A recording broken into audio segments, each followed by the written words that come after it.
La interpretación como más inmediata es la idea del uso de la Mother Flame. O sea, la interpretación que se me ocurre más rápido, bueno, no de la Mother Flame como tal, del arma que destruyó Lulucia. El arma que destruyó Lulucia ocasionó que el nivel del mar se incrementara, aumentara, y 1 metro, y eso ocasionó pues que muchas islas se hundieran, ¿no? Si se desatara una gran guerra que viera el uso de esa arma varias veces, tendríamos como resultado que el nivel del mar aumentaría drásticamente y se hundiría como tal, ¿no? Todo el, todo el mundo. Ahora, eh, es cual lo dice una razón de por qué las capitales aliadas están elevadas. De hecho, no sé si alguna vez vieron ese video, pero yo hice un video hace tiempo donde destacaba el hecho de que muchas ciudades están elevadas. O sea, por ejemplo, Arabasta, la capital, Alubarna, está elevada. La capital de las flores en Guano está elevada. Water 7, aunque digamos, cuando baja el nivel del mar por el Aqua Laguna, vemos que estaba en un territorio grande y que la ciudad como tal, Water 7, está elevada. Y hay más. En mi video mencionaba nada más esas, pero hay más. Por ejemplo, el reino Goa, la capital de Goa está elevada. Dressrosa, por ejemplo, Cordón, ¿cierto? En el ducado Mocomo también. Entonces, puede ser que eso haya pasado antes, que el nivel, y es algo que ya habíamos platicado desde el capítulo 1089. O sea, es algo que discutimos bastante, la idea de que en el pasado también incrementó mucho el nivel del mar y que ahora el mundo de One Piece está hecho de islas, pero que antes eran más bien masas continentales o algo así, muy al estilo del Wind Waker en el Zelda. Eh, Sin embargo, si pensamos que el mundo de One Piece antes eran continentes y ahora son islas porque hubo un gran hundimiento en el pasado, que de hecho cada vez más, por lo que dice Gonzil, el cataclismo del que hiciste teoría tiene cada vez más sentido. Llevo ya bastante tiempo, desde hace mucho, hablando de la idea de que hubo un gran cataclismo en el pasado, antes del siglo vacío incluso, que ocasionó la migración de diversas razas, entre ellas los Tontata. Me basaba mucho en los Tontata eh, para hablar de eso. Entonces, eh, cada vez va tomando más sentido, ¿sí? Pero la cosa es que si ahora va a haber el mundo va a hundirse, eh, o sea, si tenías continentes puedes irte a vivir a las islas. Pero si ahora tienes puras islas, básicamente casi todas las civilizaciones están muy al nivel del mar, salvo estas ciudades que están algo más elevadas que podrían salvarse. Eh, por ejemplo, Guano, ahorita el Guano que conocemos está alto, está muy alto. O sea, si el nivel del mar aumentara muchísimo, no llegaría hasta arriba. Pero, por ejemplo, Arabasta, la capital Alubarna, sí está elevada, pero si el nivel del mar incrementa. Bueno, sí está muy elevada. Si lo analizamos, tienen que ser como más de 20 metros, yo creo, de elevación. Pero si el nivel del mar se sube a más de eso, sí va a tapar, por ejemplo, el Lubarna. Y a lo que voy es que vas a reducir todavía más el territorio habitable. Ahora sí que la gente va a tener que irse a vivir a la Red Line, o sea, sería la única opción. Sería la única opción irse a vivir a la Redline. No, no sé si eso es. Ahora, hay una cuestión. Porque aquí Vegapunk dice que, que no entiende lo suficiente sobre los motivos de él. Y con él puede estarse refiriendo a Imu, pero también a Joy Boy. Y la razón es porque acuérdense que el Arca Noah era una promesa para los Gyojin y que el Arca Noah, eh, o sea, que Madame Charlie predice que Luffy va a destruir la isla Gyojin. Entonces, cuando habla de él, y ahora, no tenemos la certeza de que Vegapunk sepa sobre Imu, pero sí tenemos la certeza de que Vegapunk sabe sobre Nika. Entonces, lo más natural es pensar que Vegapunk está hablando de Imu, pero les digo, no estamos seguros de que Vegapunk sepa la existencia de Imu, pero sí estamos seguros de que sabe la existencia de Nika. Y aunado con la predicción de Madame Charlie de que Luffy va a destruir la isla Gyojin, me pregunto si de quien está hablando Vegapunk que va a hundir el mundo es de Nika. O sea, que es un efecto que va a venir para el amanecer. ¿Y cómo Vegapunk lo sabe? O sea, porque tengan en cuenta que esto que está hablando Vegapunk puede tener que ver con su estudio, o debe tener que ver con su estudio del, del siglo vacío. Pero aparte puede tener que ver tal vez con que conoce el arma del gobierno, lo de la Mother Flame y eso, y que sabe que es una consecuencia. Está, está interesante y semana de descanso, ¿no? El átomo, muchas gracias por tus beats. Dice el misterio, si las frutas tienen algo de un tema místico, magia o sobrenatural fuera de la ciencia, aún recuerdo la frase que dice Vegapunk y más personas que el mar es el enemigo de las frutas del diablo. Y eso me hace pensar si hay un ser sobrenatural que tenga que ver con el... Ah, todos nos ha dado que pensar sobre eso, ¿no? Y todo el mundo cree que es Imu. Eh, Ahora no sé si tenga que ver con hundir todo, con matar a todos los usuarios, por decirlo así. O sea, que esa sea una de las... de los objetivos, matar a todos los usuarios. Ese tendría que ser el objetivo de un Imu, ¿no? Imu y sus aliados no podían ganarle al gran reino y rompió una regla más mística demoníaca que no debía y era la única forma de ganarle un reino científico con un gran poder, algo más demoníaco místico. Pero fue algo que estaba fuera del rey Imu y de los del reino que por hacer eso y si no arreglaban o cambiaban algo el mundo terminaría maldito. Eh, no sé, no sé, está interesante la idea como de magia versus tecnología, o sea que la forma en la que el reino, los 20 reinos quisieron derrotar al reino antiguo fuera utilizando magia oscura y entonces de ahí salieron las frutas del diablo, pero se le salían de control o algo así. No sé, pero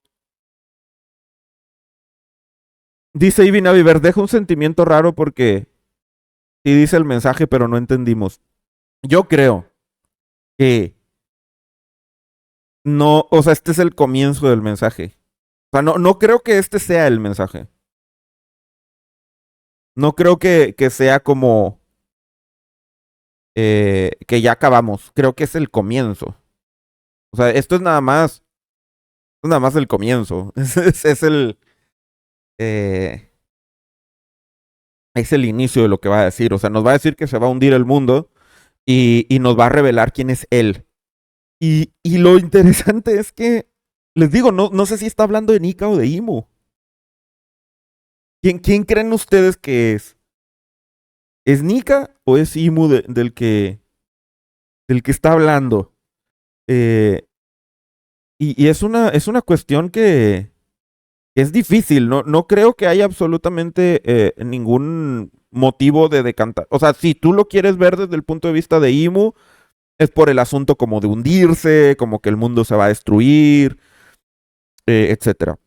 Pero si lo quieres ver desde el punto de vista de Nika, tenemos la profecía de Madame Charlie, tenemos la idea de que, les digo, Vegapunk, sabemos que conoce a Nika, sabemos que entiende la existencia de Nika, pero no hemos visto nunca que tenga que ver con Imu.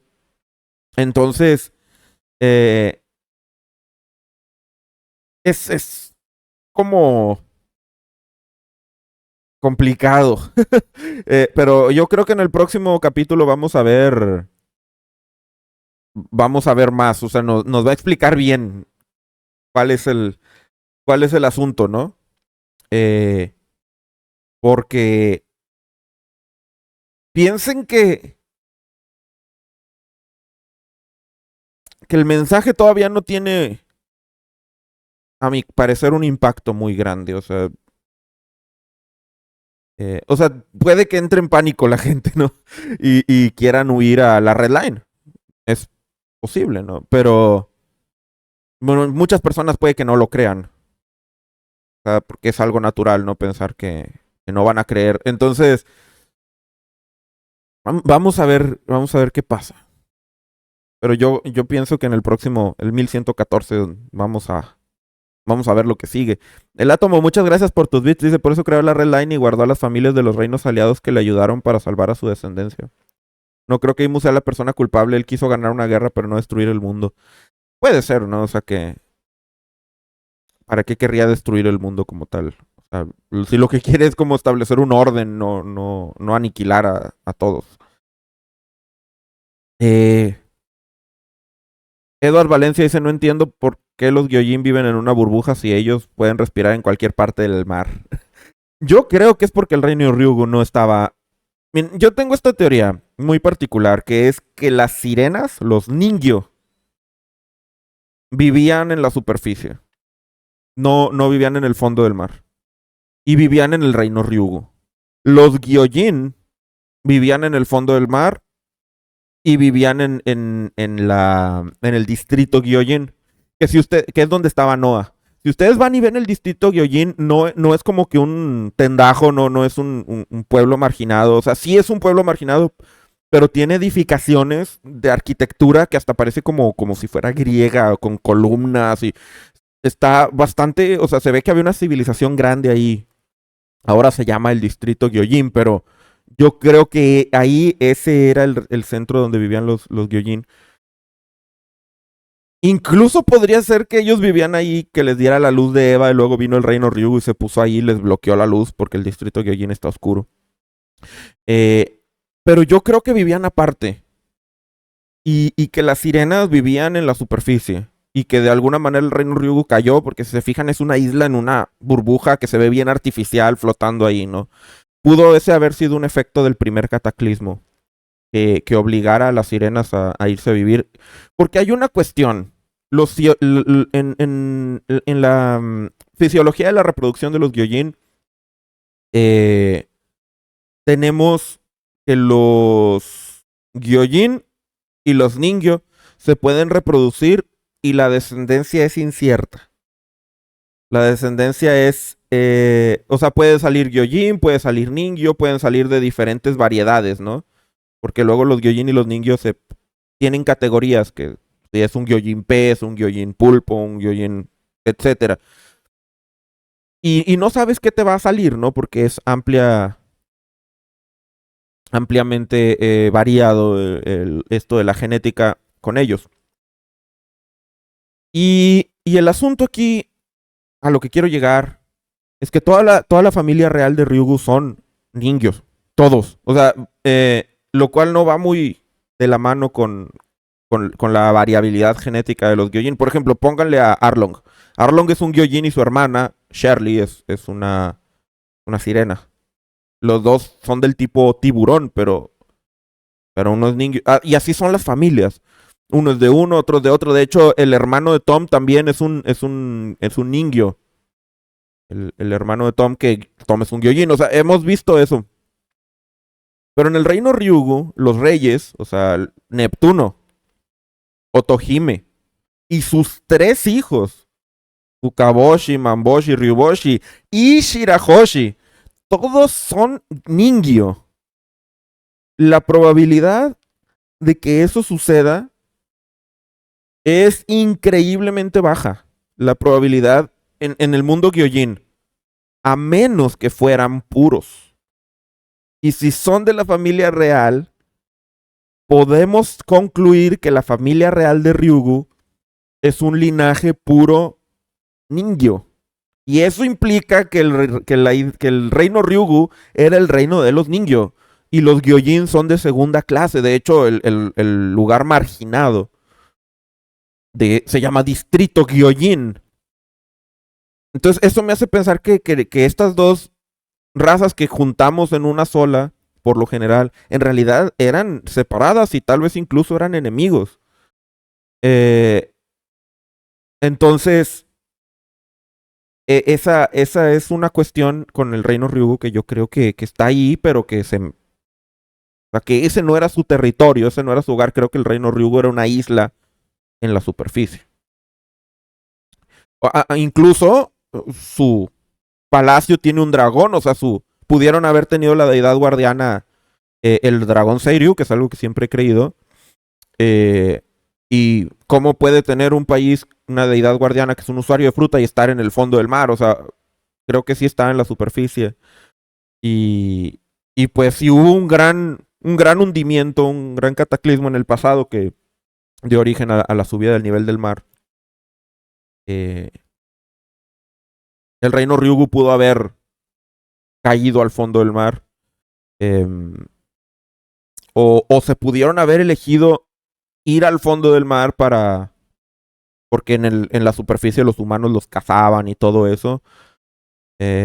Poseidón pudo haber ayudado al movimiento, pero eso puede haber ocasionado que, como quien dice, ocuparan el territorio de los Gyojin, que ese antes, las inmediaciones del árbol Eva antes era el territorio Gyojin, y estos vienen y se meten y dicen, es que necesitamos estar aquí y háganle la misma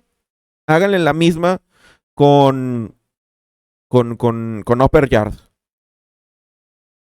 Nada más que, ¿qué pasó con Upper Yard? Una knock upstream la mandó para arriba, ¿no? ¿Qué pasaría con el Reino Ryugu? Algo la mandó para abajo.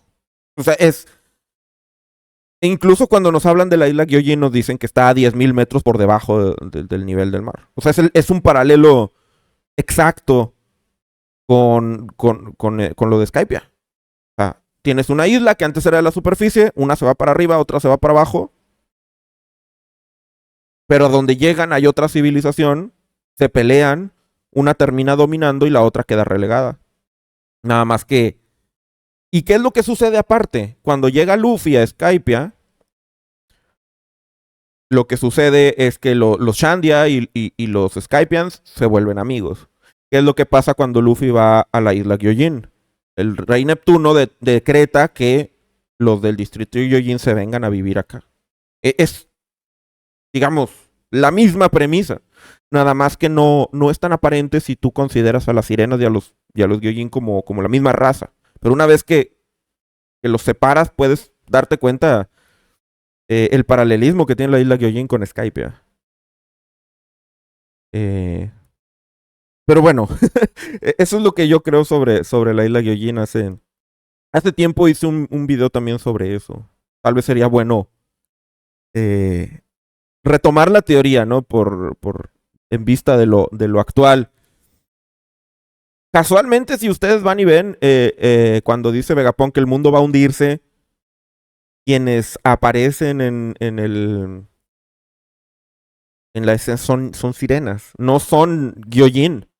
Los que salen nadando son sirenas. Como incluso podríamos pensar que tal vez el reino Ryugu eran humanos que cuando se hundieron se fueron adaptando y se convirtieron, o sea que las sirenas son como humanos que se fueron adaptando al medio, ¿no? Surcos, muchísimas gracias por tu suscripción. Dice Eduardo Valencia, me gusta el rumbo apocalíptico que va tomando One Piece. Sí, está interesante, pero la pregunta es ¿por qué Vegapunk sabe? Porque dice, este mundo se va a hundir. O sea, no dice este mundo se podría hundir.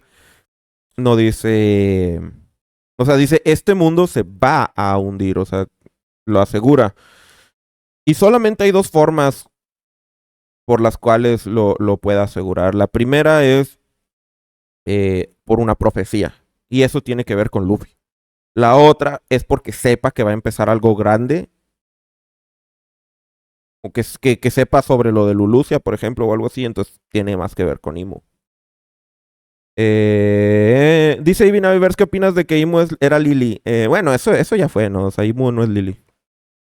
Eso es una teoría de hace mucho que fue refutada casi inmediatamente, ¿no? No, Imu no es Lily. Eh, se ve bastante obvio que no es. Squalo dice, porque es una predicción que se hizo hace 800 años y por eso se construyó. No, sí, de hecho, pero hay una cuestión. eh, si el mundo se hunde, y esto es una cosa interesante.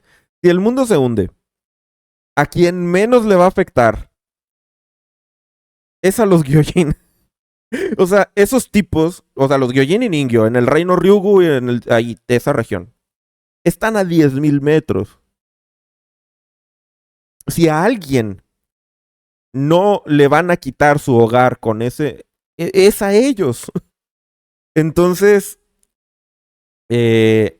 los que van a batallar son los de la superficie, pero los que están acá abajo están muy a gusto, o sea, porque están a 10, o sea, a menos de que de plano lo que haga que aumente el nivel del mar, tal cual destruya el reino Ryugu.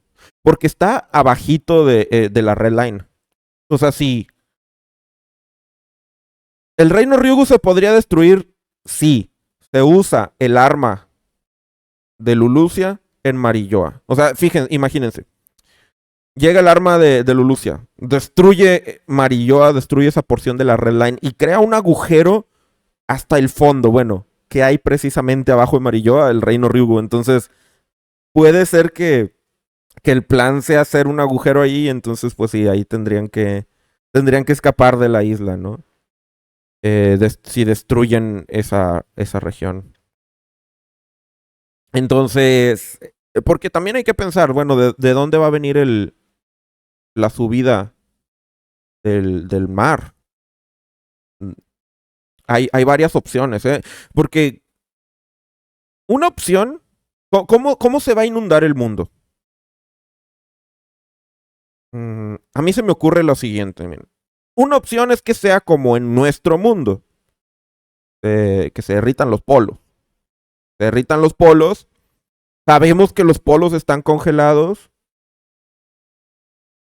y eso implicaría que suba el nivel del mar, ¿no?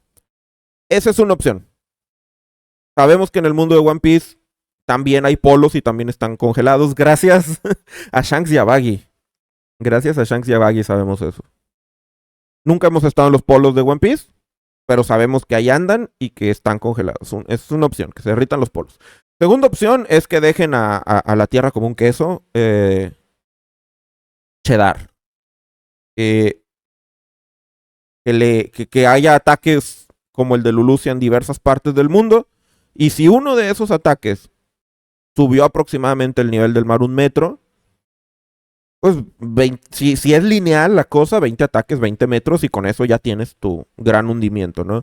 Que se use indiscriminadamente esa arma puede ser lo que ocasione el hundimiento. La otra que puede tener que ver es la luna o algún otro cuerpo gravitatorio, justo lo que está diciendo Diana Mag en este momento, que haga una fuerza gravitacional que incremente las mareas. Esa es la otra.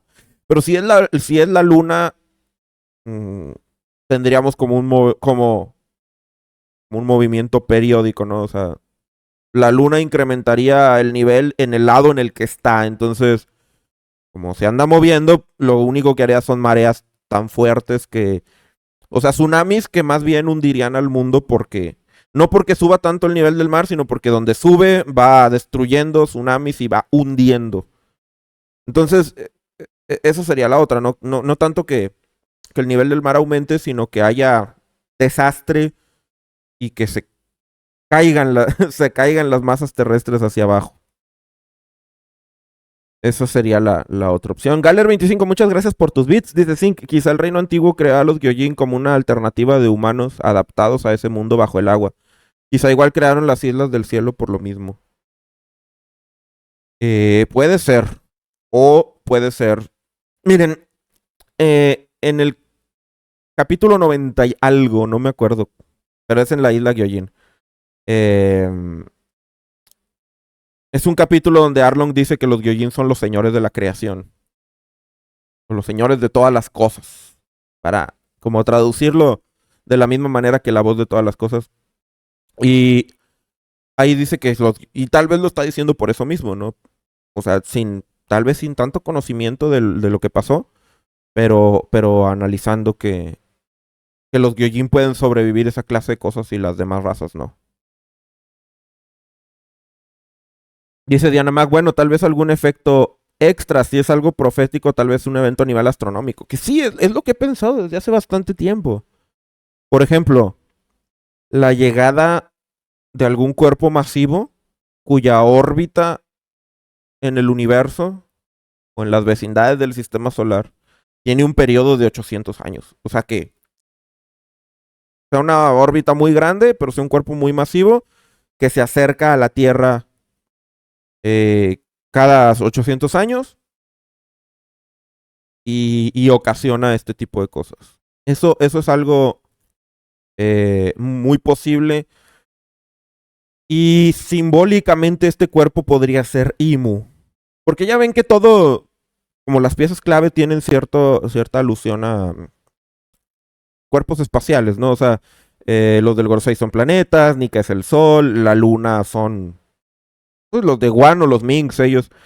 Eh, ¿Qué es Imu? Es la pregunta. ¿Qué es Imu? Pues puede ser este cuerpo masivo que llega.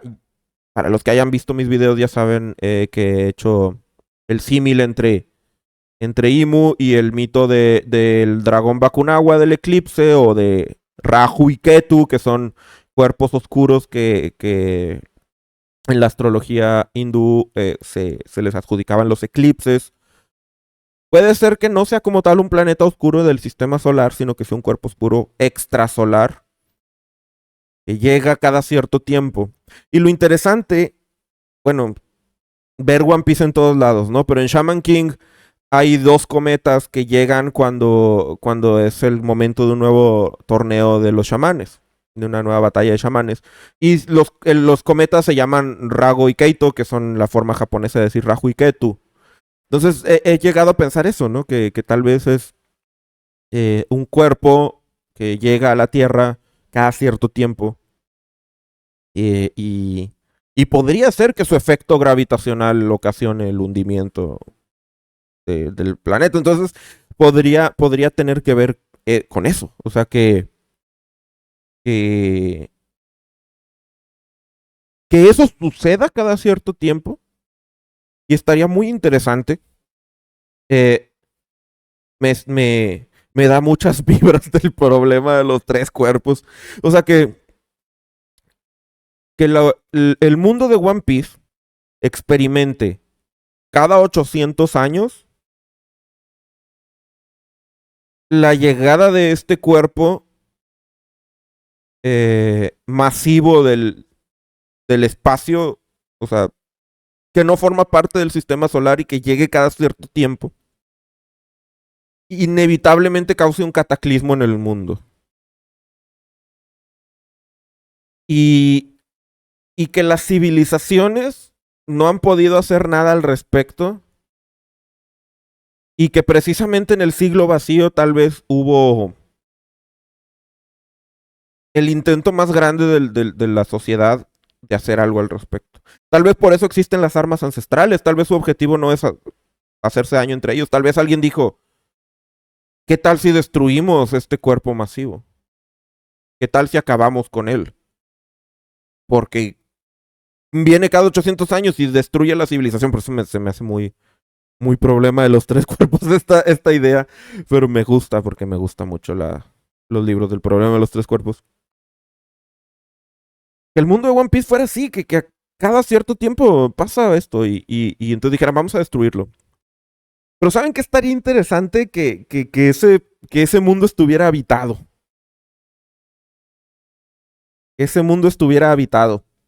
Dice para surfar, has leído El Bosque Oscuro. Me devoré los tres. Cuando me refiero al problema de los tres cuerpos, me refiero a la saga de... ¿Cómo se llama? Una historia del pasado de la Tierra o... El recuerdo del pasado de la Tierra, ¿no? Se llama como las... Pero ya leí los tres libros. Los... Los leí pero rapidísimo. El último libro lo leí como en 2, 3 días. O sea... Entonces imagínense que este cuerpo viene del exterior, pero es habitado. Tal vez la raza lunaria viene de ahí. Y entonces tendríamos un elemento acá como de incursiones de la historia de Avengers y New Avengers de Jonathan Hickman en Marvel. Donde, para los que no la conozcan de las incursiones, lo que sucedió es que hubo un evento cataclísmico muy fuerte que ocasionó que los universos paralelos empezaran a chocar entre sí, pero como el epicentro de todo eso comenzó en el planeta Tierra, de uno de los universos empezaron a chocar precisamente en donde está la Tierra. Entonces, cuando iban a chocar, aparecía una segunda Tierra en el cielo. Y tenían siempre 8 horas, no me acuerdo cuánto, poco tiempo, para decidir qué hacer. Podían destruir la Tierra. O sea, tenían que destruir una de las dos tierras, pero podían elegir ellos destruir la otra o ellos huir o lo que quisieran. Pero si no había una tierra destruida para cuando se diera el plazo, las dos tierras chocaban y los dos universos, como chocaban, se destruían, ¿no? Se aniquilaban. Si destruyas una de las tierras, un universo se pasaban de largo los dos universos y no pasaba nada. Pero una tierra se destruía. Y obviamente, como eran tierras paralelas, o sea, había humanidad, había gente ahí. Era una decisión muy difícil, es una historia muy padre. Extrema. Es mi historia favorita que he leído de cómics. No he leído demasiados cómics, pero esa está muy buena. Abarca como una narrativa muy grande. No tienes que leer todos los cómics, nada más. La parte esta de Jonathan Hickman, Avengers, New Avengers. Pues puede ser que la sociedad en One Piece haya experimentado algo así y tuvieran que llega a este mundo, su gravedad causa cataclismo en la Tierra y dicen vamos a destruirlo.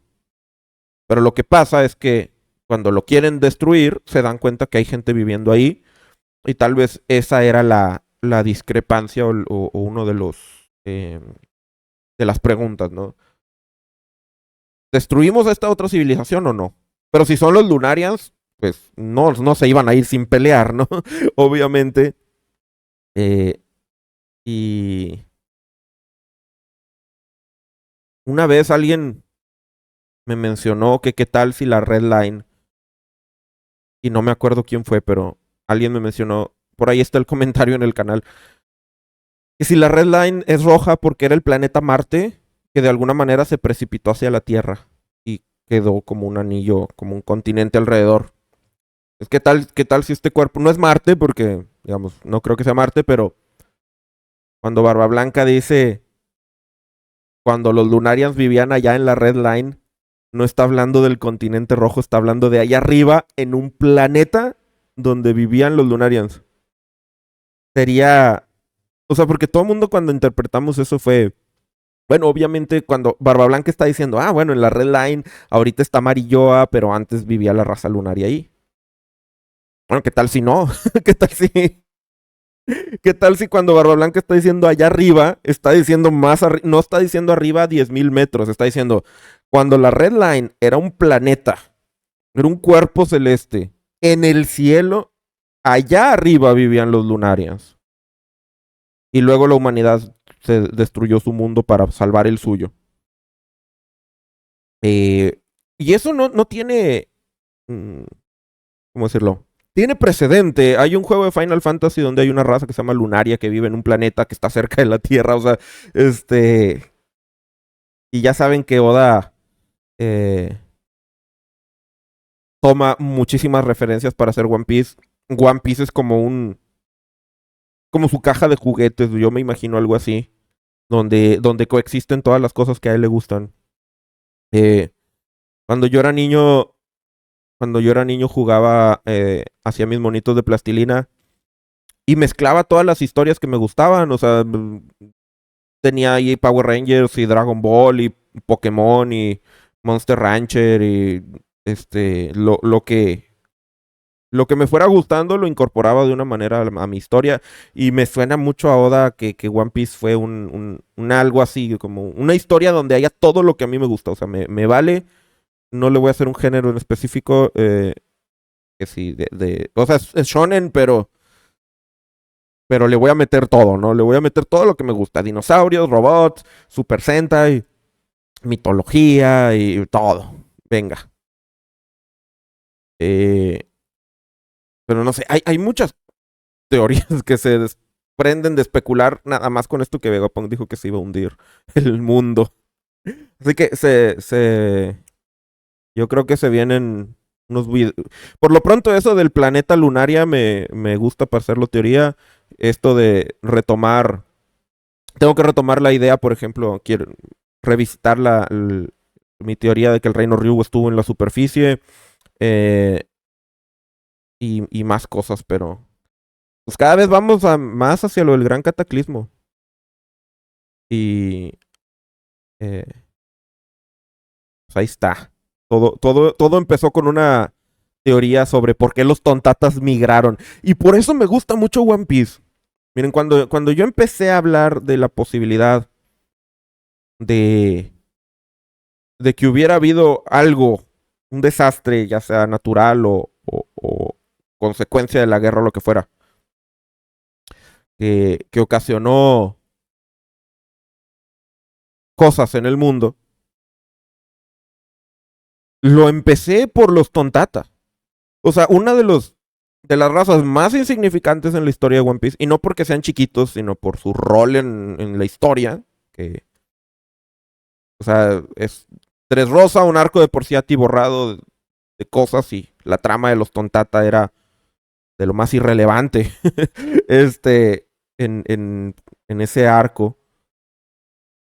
Es una raza tan insignificante, y luego te cuentan brevemente su historia, y lo único en particular que tiene su historia de interesante, realmente, es que que es previa al siglo vacío. O sea, eso despierta la curiosidad en los fans de One Piece. Pero si tú lo analizas, no, no es algo que realmente, digamos, sea muy propenso a analizarse. O sea, pero si tú lo analizas y piensas, un momento, ¿por qué los Tontata dicen que se fueron de su hogar por falta de recursos?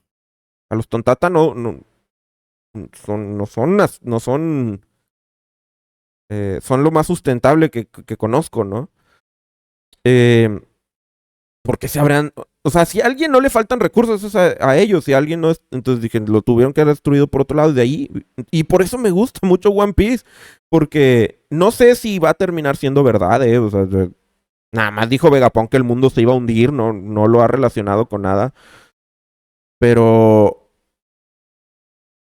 pero sí tiene que ver algo tan pequeño en un arco donde tú estás emocionado por donde está el misterio de Kiros, donde hay muchas cosas más importantes que estos individuos, te deja una pequeña pista de un evento crucial para la historia de One Piece, de forma extremadamente indirecta, y si ese es el caso, yo digo, ¿cómo no voy a rebuscar cada frase y cada mugre que me presenta Oda? Si sale con ese tipo de cosas, a veces cuando estoy haciendo alguna teoría basada en un detalle muy mínimo, digo, no estaré ya perdiendo el juicio, o sea, este detalle es muy mínimo.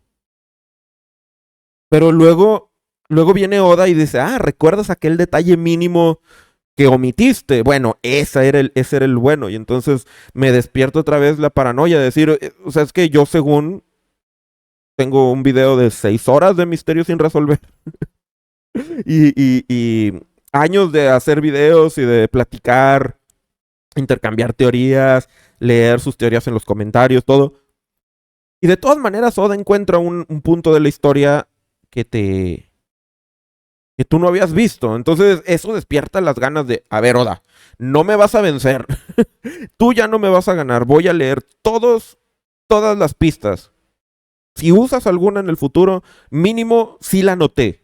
Ese es como, como mi actitud de que, bueno, si resulta que hay un gran cataclismo y no doy con él y no es esta idea de un astro, no es la idea de que el arma que destruyó Lulusia hundió al mundo en el pasado. Si no es nada de lo que se me ocurrió, al menos pude ver que había un gran cataclismo en la historia. Al menos pude ver la pista, aunque no le llegue a Oda a predecir lo que él va a hacer.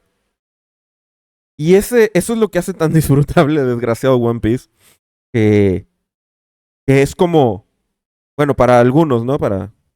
Probablemente para todos los que están en este momento en la transmisión.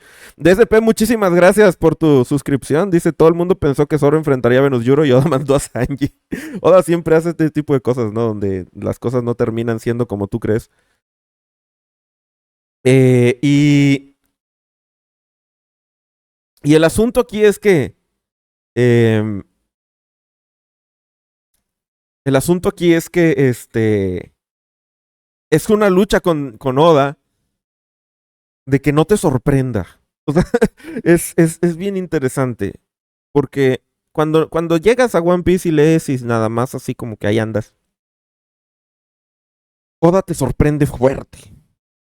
O sea, con lo de los poneglyphs, con lo de Plutón, en Enies Lobby es cuando empieza, o sea, cuando hay una severidad en este asunto de ponle atención a las cosas, ¿eh?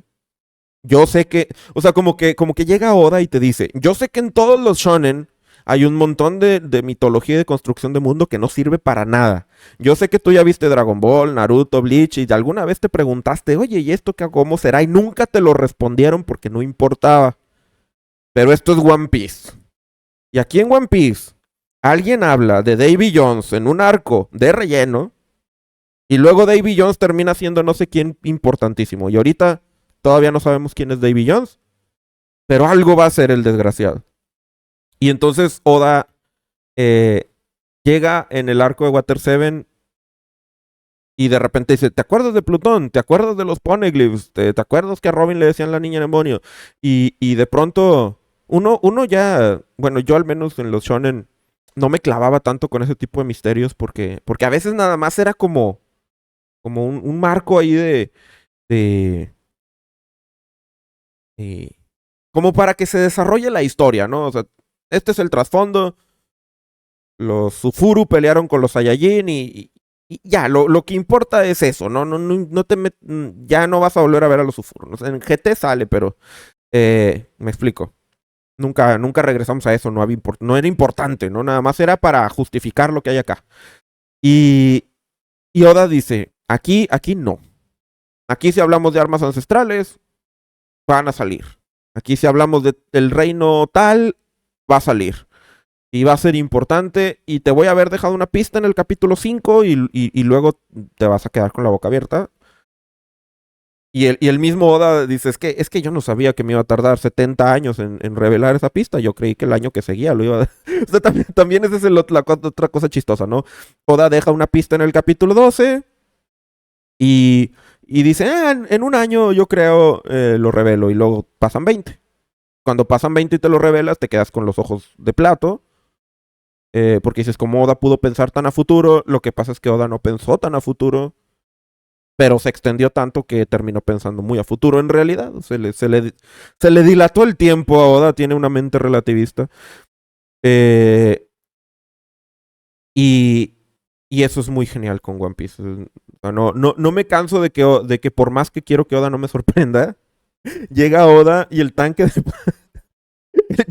de Punk Records es la cabezota de Vegapunk.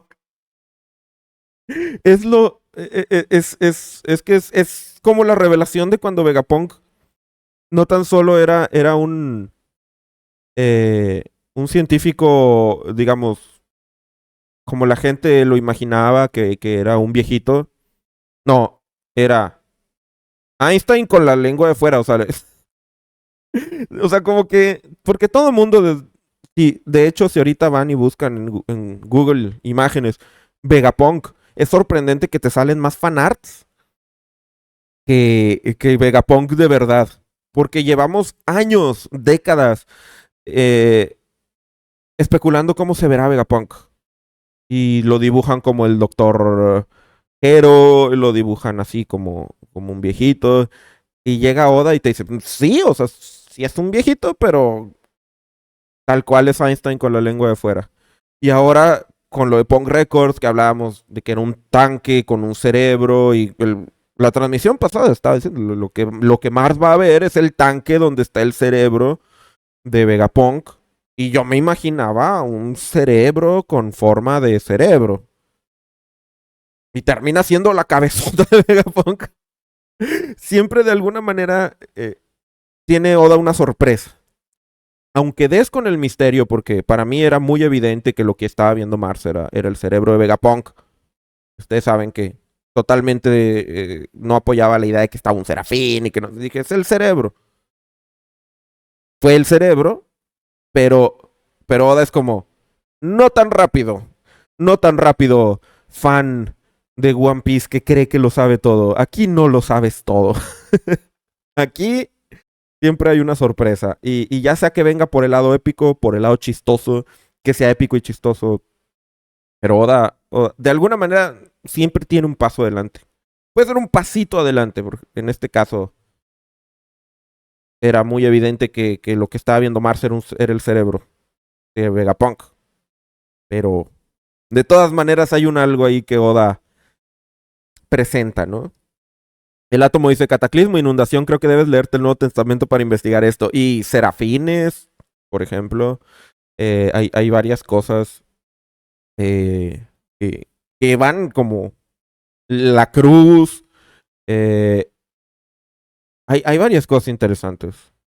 Hay varias cosas bastante interesantes. eh, eh, que tienen que ver justo con todo ese asunto.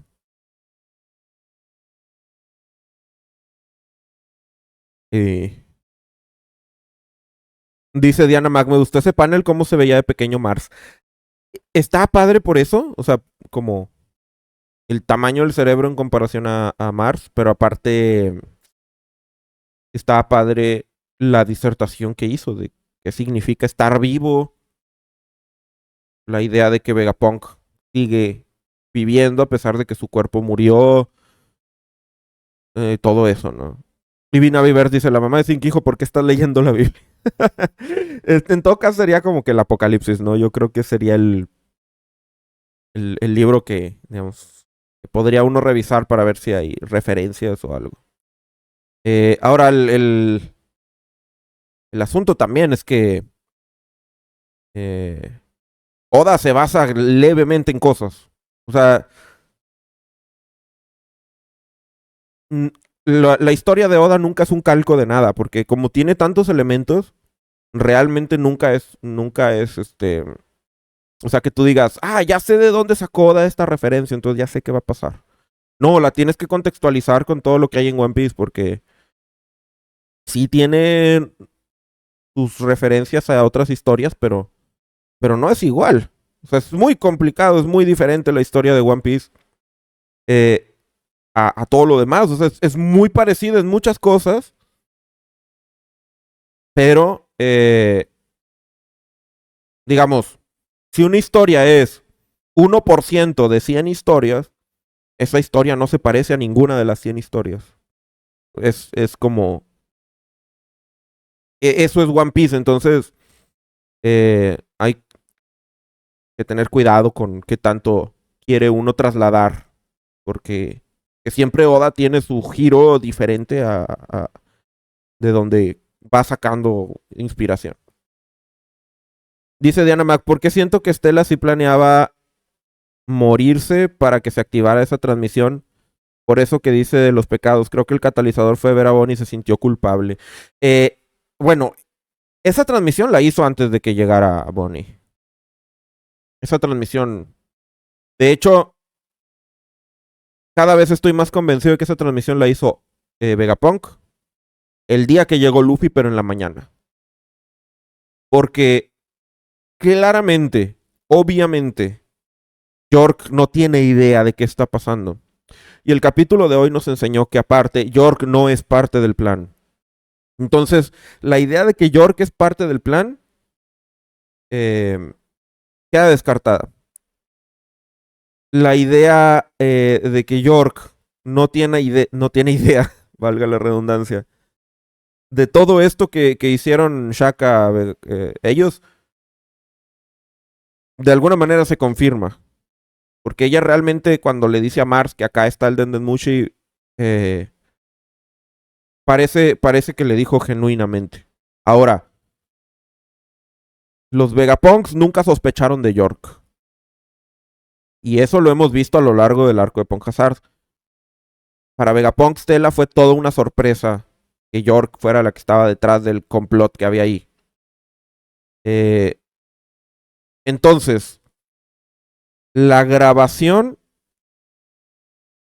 que hizo Vegapunk no la hizo a espaldas de York, número uno. Que dijeras tú, es que York no sabe porque sospechaban de... No la hizo a espaldas de York ninguno de ellos. No era la intención hacerlo a espaldas de York. Pero número dos, York no tiene idea. Y número tres, todos los satélites sincronizan sus pensamientos al final del día. La respuesta lógica y yo creo que contundente y absoluta es que los eventos que llevaron a la grabación son eventos tales que no fueron sincronizados. Es decir, esto sucedió antes de un ciclo de sincronización mental. Por lo tanto, ¿cuál es el único día que no ha sido sometido a una sincronización? Pues el día de ayer, cuando inicia el arco de Egghead. Porque ese día comienza, hay un complot y luego atrapan a York. Entonces ese día no hubo sincronización. Ese día se descubrió lo de York. Entonces si los satélites se sincronizaron con Punk Records, obviamente ya no le pasaron la imagen, las ideas a York. Entonces, es, a mi parecer, la única opción lógica, la única manera lógica en la que los Vegapunks no sospecharon de York, no sabían que ella estaba detrás de lo que estaba pasando en Egghead cuando se cierra el domo y todo esto. Pero a pesar de que no sospechaban de York, York no tiene idea de todo esto que sucedió con la grabación y todo lo demás. La única manera es que esto sucedió antes de un ciclo de actualización. Y el único momento en donde los Vegapunks no se sincronizarían con todos los demás es precisamente en el día donde inicia el arco de Egghead. Por lo tanto, esta grabación tuvo que haber sucedido precisamente antes de que llegara Luffy. Lo cual va muy de la mano cuando Shaka le habla a Dragon y le dice que cree que va a morir pronto. Porque todas estas precauciones fueron tomadas el mismo día, básicamente. Dice Yes Blizzard, pero York se la pasa durmiendo. Sí, pero eso no tiene nada que ver.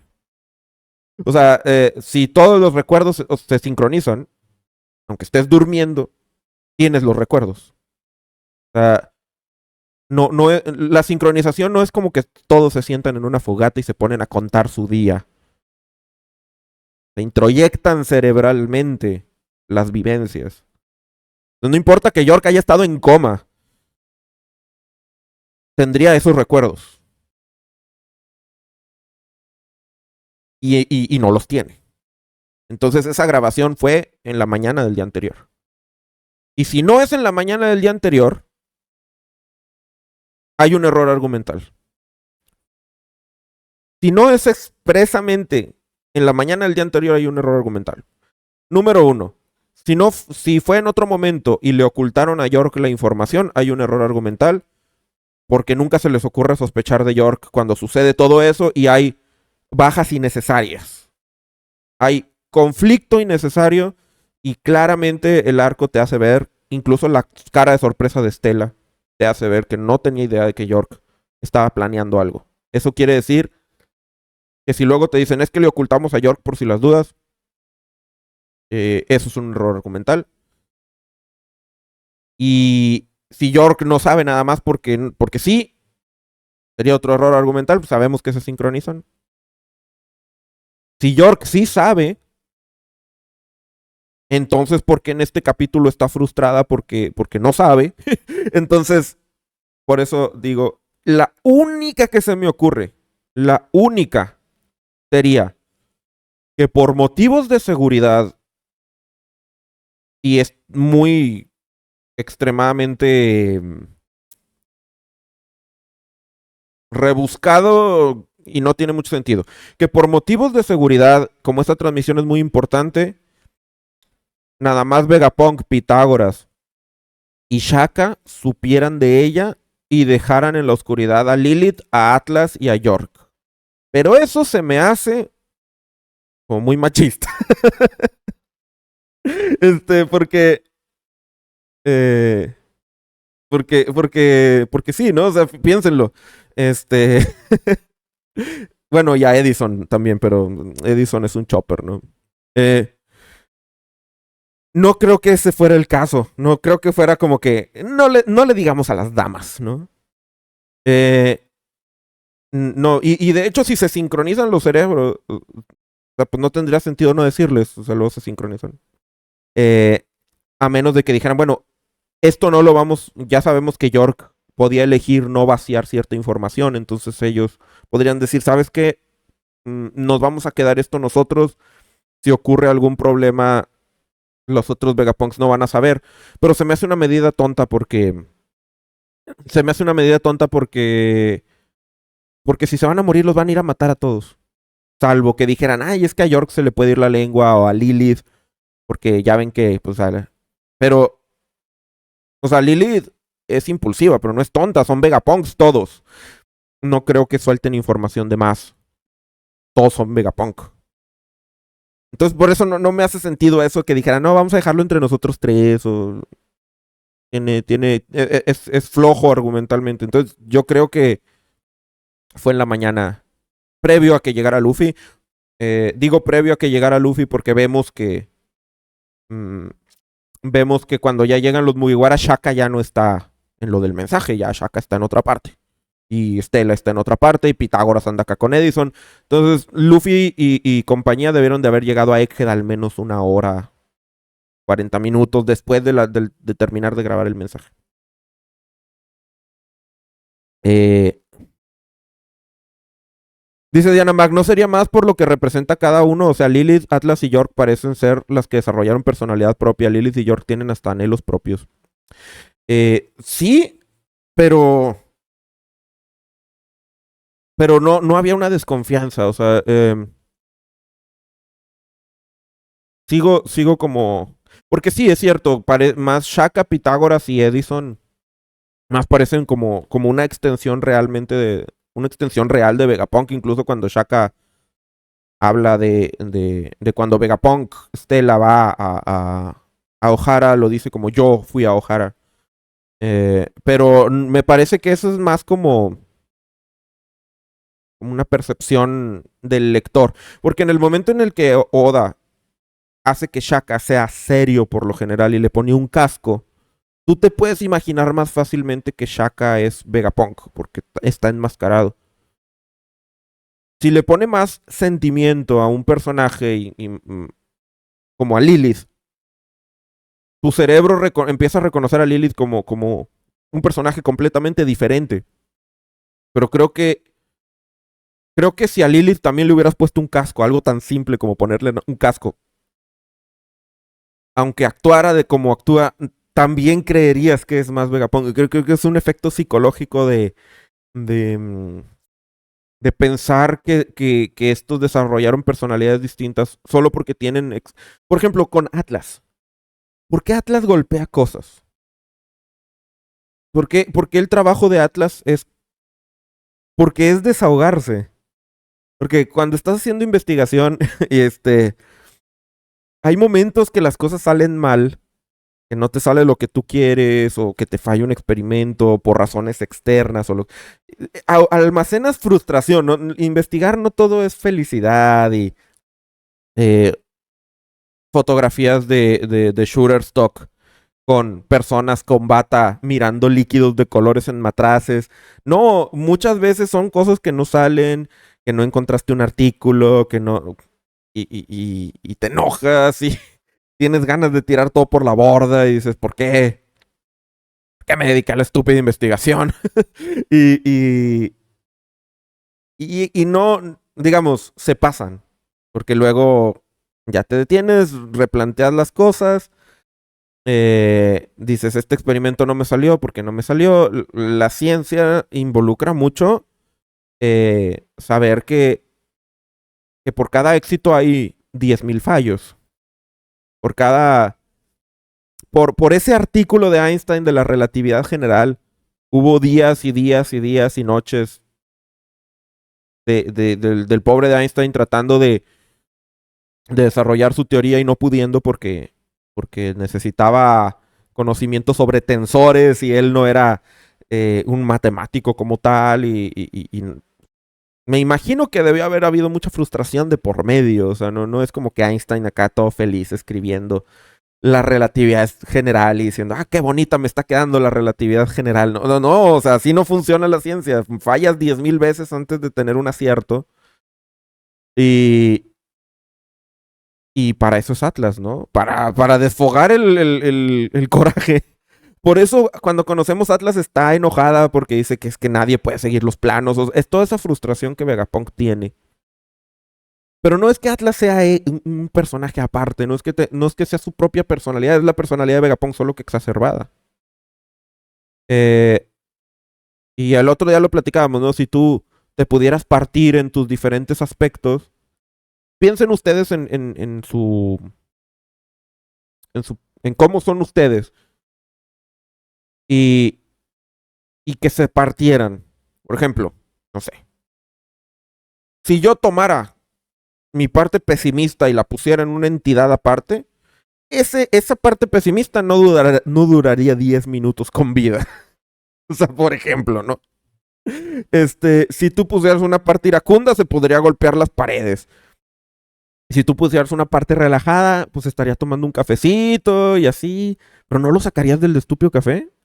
Y la parte trabajadora estaría escribiendo cosas hasta que se le quemen las retinas. O sea, serías muy, muy exagerado, ¿no? Entonces, los satélites son más eso. Entonces, incluso podríamos pensar, y este era un análisis que hacíamos con York, que la misma York sería esa parte de Vegapunk tal vez oscura, secreta, oculta, donde piensa Vegapunk es que si fuera tan rubito tendría recursos ilimitados. O sea, esa parte que a lo mejor Vegapunk no quiere visitar mucho en su memoria, en sus recuerdos, en su mente, y que anhela algo que él sabe que está mal, pero que de todas formas es parte, ¿no?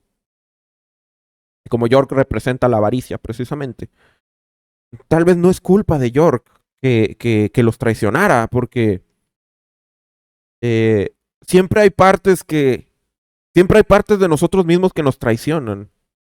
La apatía nos traiciona, el pesimismo nos traiciona, la procrastinación nos traiciona, el quedarte en la zona de confort, el no hacer las cosas que debes de hacer, el miedo, la parte que tiene miedo de nosotros, eh, te impide que si quieres ir por un camino lo hagas.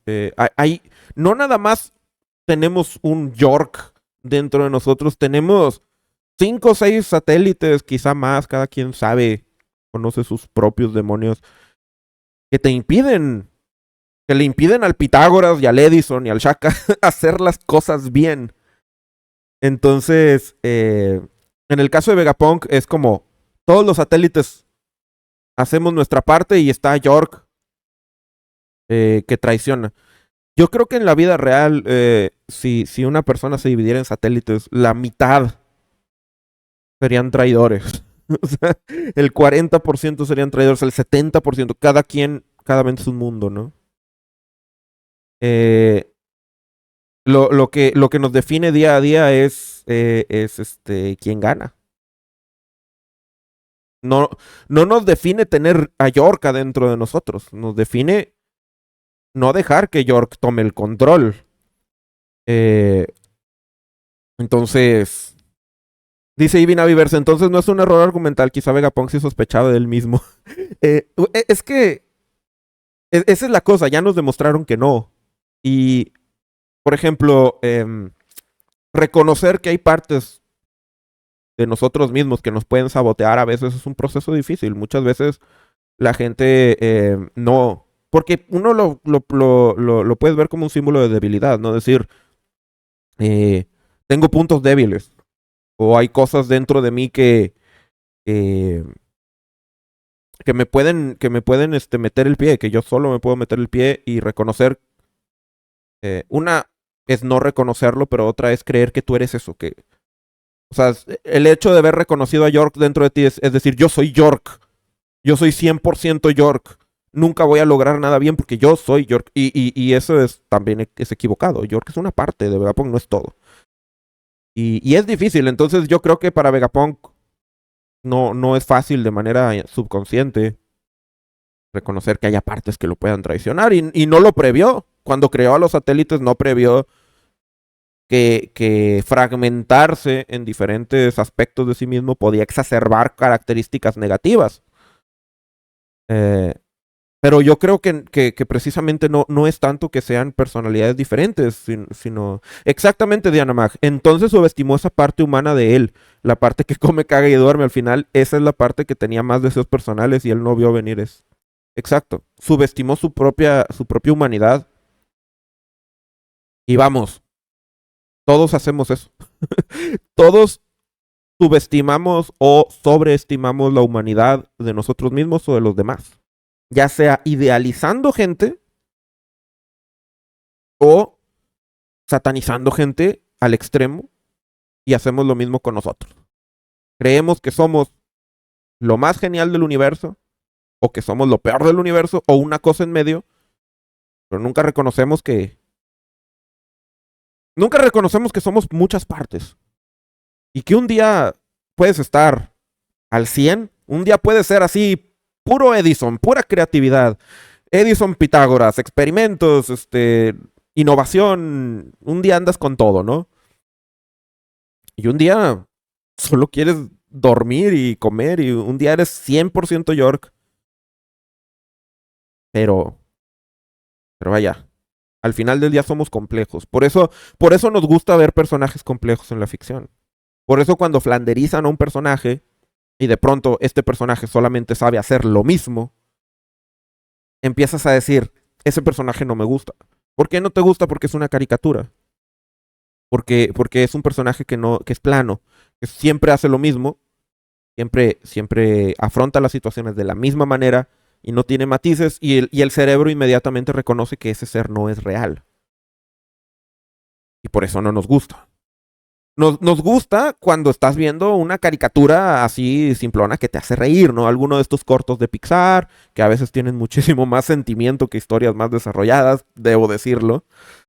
Eh, Hay cortos muy buenos de Pixar que a veces duran 10 minutos y tienen más sentimiento que películas de horas o series. Pero, digamos, una de estas caricaturas como de Tom y Jerry, ¿no? No te ponías a analizar. O sea, nada más era Tom persiguiendo a Jerry, el coyote persiguiendo el correcaminos. De repente te sacaban un capítulo reflexivo, ¿no? Y te sorprendía, pero a veces uno apaga el cerebro y dices, voy a ver algo chistoso, voy a ver algo que no tiene que tener matices, ¿no? Alguna película de Jim Carrey, por ejemplo, que el objetivo era que te rieras, que estuviera divertida y que no tenía mucho trasfondo, ¿no? Eh, no digo que todas las de Jim Carrey, obviamente, pero las más así como que uno se le viene a la mente con el humor de Jim Carrey, por decir algo. Y...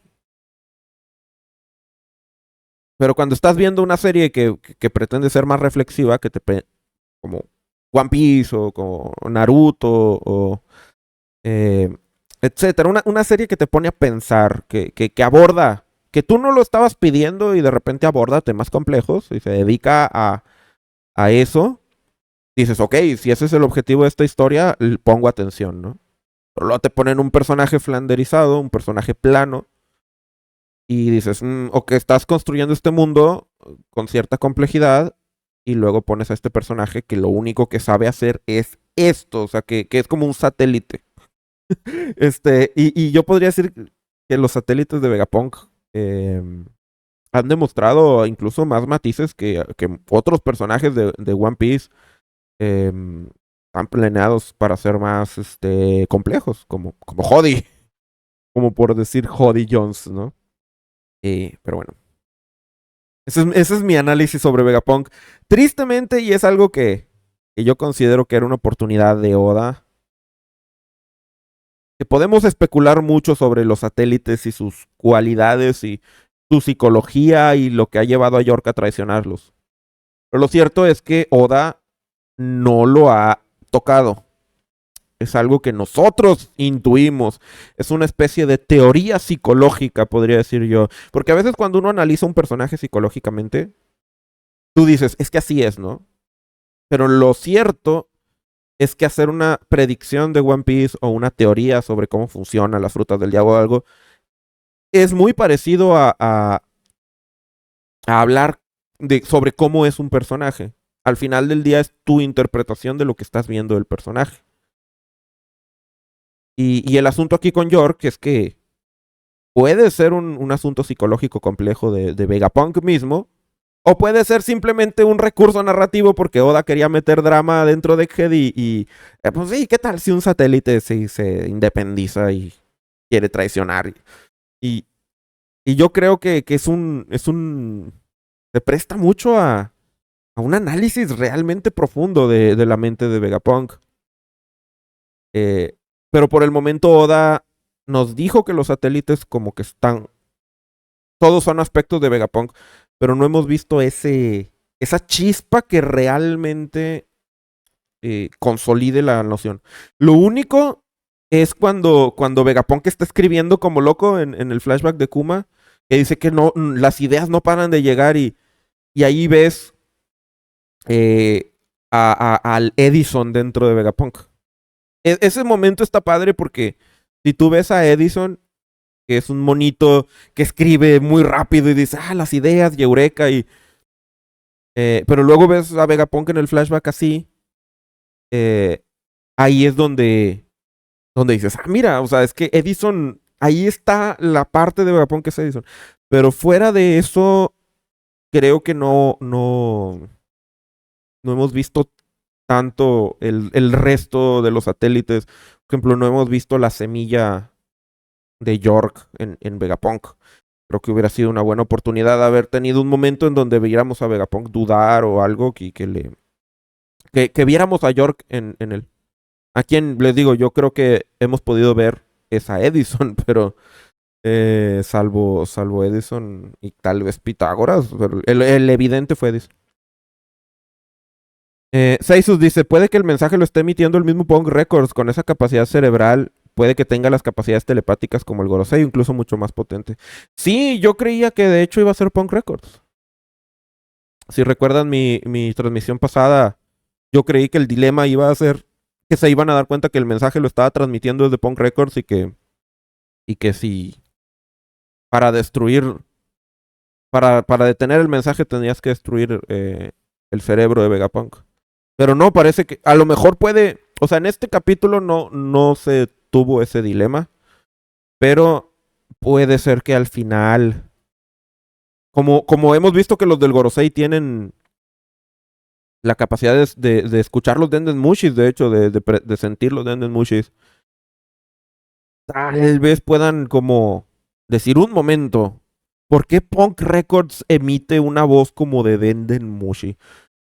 Sin embargo, o sea, Mars ya tuvo el cerebro enfrente, ¿por qué no se dio cuenta?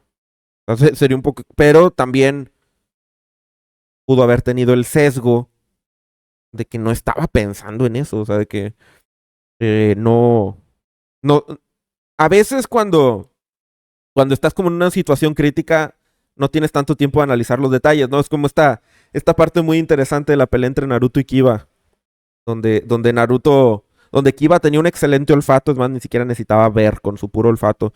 Y Naruto le hace el truco de que vea a Kamaru y entonces Kiba le pega a Kamaru sin utilizar su olfato porque lo hace en el momento, en el calor del momento, y se da cuenta que vio y le hizo caso directamente a la vista porque tuvo que procesar rápido lo que tenía que hacer. Entonces puede ser que Mars, en su desesperación de destruir un Dendenmushi de retransmisión, o sea, ya está ciclado en la idea de que tiene que encontrar un Dendenmushi de retransmisión y no se pone a pensar que tal vez hay más opciones. Eh, por ejemplo, no se pone a pensar que si York le dijo, sí, ahí está el Dendenmushi y resulta que no estaba ahí, es posible que York no sepa la naturaleza de la retransmisión y en ese caso tal vez debería ampliar sus posibilidades de lo que tiene que estar buscando.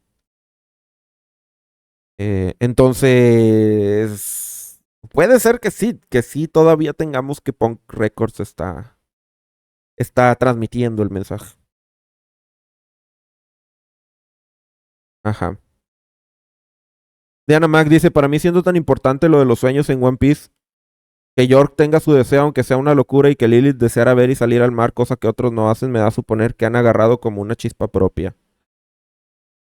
Puede ser, ¿no? Porque mm, ahora también ¿qué es estar vivo, ¿no? Eh, y sabemos que el cuerpo tiene una voluntad. O sea, es algo que en One Piece sucede. Entonces, si Vegapunk subestimó su propia psicología, puede que Vegapunk también esté subestimando la individualidad. O sea que claramente él no entiende muy bien cómo funcionan los seres vivos y ya lo hemos visto con diversos casos. Y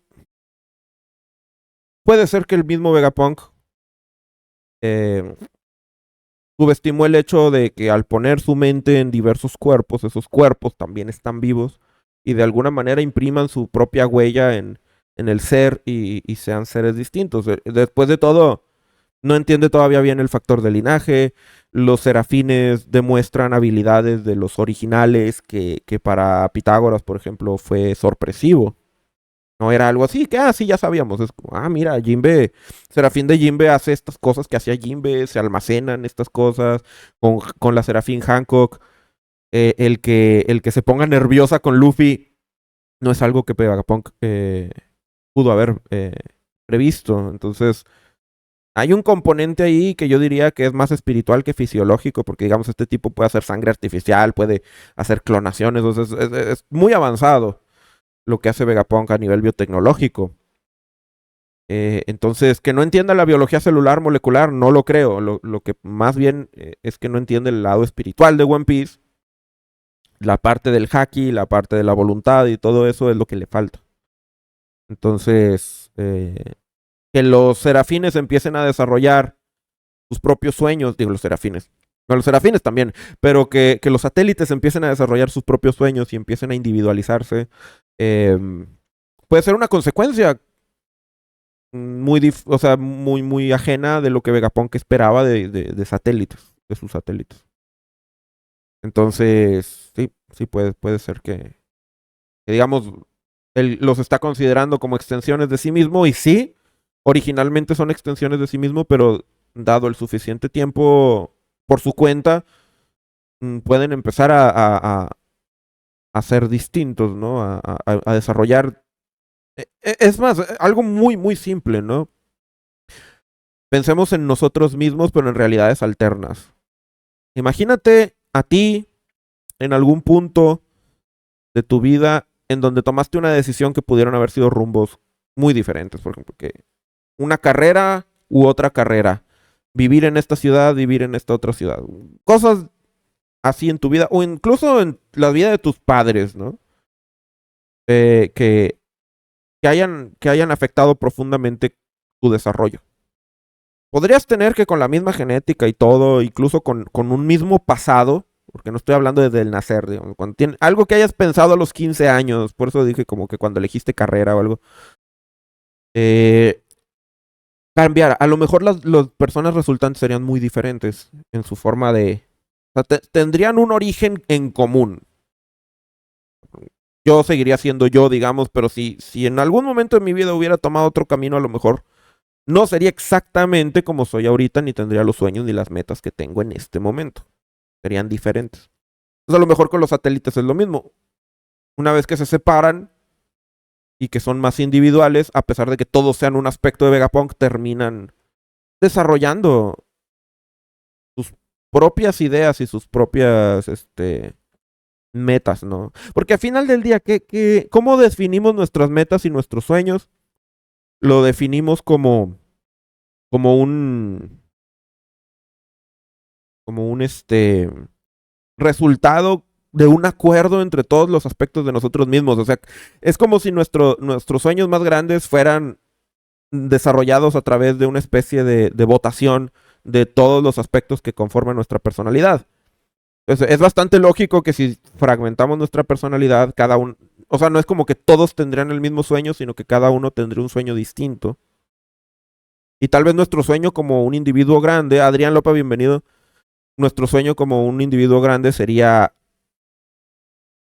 un consenso o sería el de alguna de nuestros aspectos, pero no el de todos.